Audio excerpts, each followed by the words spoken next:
dares challenge me?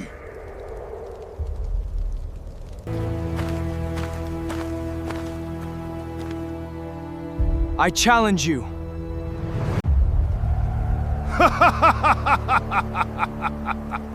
A boy sends himself to die? Do not mistake my size for my strength.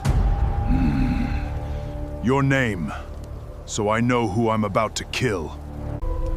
I am David, and today you die.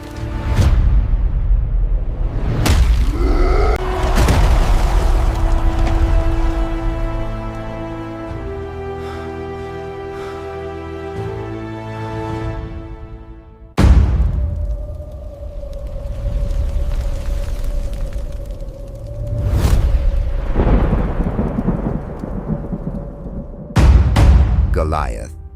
You've heard the story. But here's what most people never stop to ask. Where did he actually come from? And why does his name still carry weight thousands of years later? Before we go further, if you follow this channel, take a moment to like this video. And if you're new here, stay until the end. Some stories aren't just stories.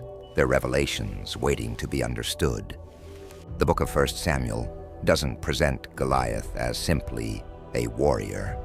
He's an anomaly, a man who dominated the battlefield before he even moved. Ancient records place his height above 9 feet. His bronze armor covered him like a wall. His spear shaft was compared to a weaver's beam, thick, brutal, undeniable. Every detail said the same thing. You cannot win. For 40 days in the Valley of Elah, Goliath stepped forward twice daily and issued the same challenge. One man against one man. No army, no strategy, no escape. And for 40 days, no one answered. Not a soldier, not a commander, not even King Saul. This wasn't military caution. It was fear, spreading tent to tent like a shadow. Then came David, not a soldier, not a warrior, a boy sent to deliver food to his brothers.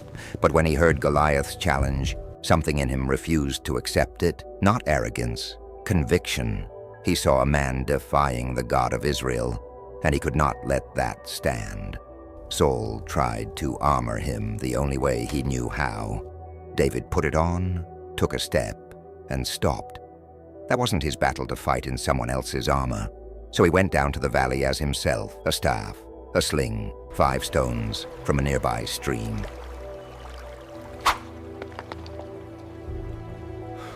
Goliath saw him and laughed, cursed him by his gods. To every human eye, this wasn't a battle. It was a mistake about to happen. Then David spoke. You come against me with sword and spear, but I come against you in the name of the Lord of hosts. And the nature of the fight changed in that instant. It stopped being physical. It became a collision of what each side actually trusted. David ran, the sling spun, the stone flew and struck the one exposed point, the center of the forehead. Goliath fell, and 40 days of fear broke in a single second. The Philistines saw their invincible champion collapse and they ran. Israel, frozen for 40 days, surged forward.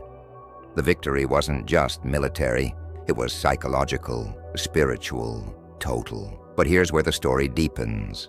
Goliath is called a Philistine, but his roots trace back further to a people called the Rephaim, repeatedly described in scripture as having unnatural stature.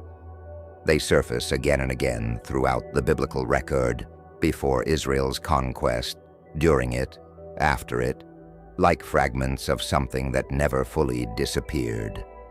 Goliath came from Gath, a city linked to their descendants. And he wasn't alone. Other texts, 2 Samuel, 1 Chronicles, mention more giants. Lahmi, said to be Goliath's brother, Ishbi-Benob, who nearly killed David in a later battle. Another warrior with 6 fingers on each hand and 6 toes on each foot. A pattern too consistent to dismiss as coincidence. Goliath wasn't unique. He was one visible piece of something much larger, a lineage stretching back generations. Even his name suggests this. Some interpretations translate it as soothsayer or exiled sorcerer, tying him to pagan spiritual practice, not just military might. When he cursed David by his gods, that wasn't just provocation, it was identity. And that lineage may reach even further back, to Genesis and the Nephilim, the enigmatic beings described before the flood. Ancient Jewish tradition connects them to a union that should never have existed. Whether read literally or symbolically, the Bible preserves a memory of extraordinary beings both before and after the flood.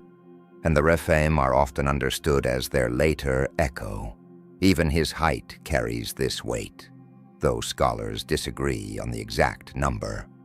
The Masoretic text gives him 6 cubits and a span, close to 11 feet. The Dead Sea Scrolls say 4 cubits and a span, closer to 7 foot 10. No consensus exists. But every version agrees on one thing. This was a man unlike any other, armored in bronze, weighing over 60 kilograms, built for war from birth. In the end, the exact measurements matter less than what the story became. A symbol, the unlikely defeating the invincible. Faith outweighing fear. Goliath represented dominance and dread. David represented trust in something greater than what stood in front of him. That collision is why this story has never stopped being told, because everyone eventually faces their own giant. Some visible, some silent. So tell me, which do you believe? 11 feet or under 8? The details may vary, but the message never does.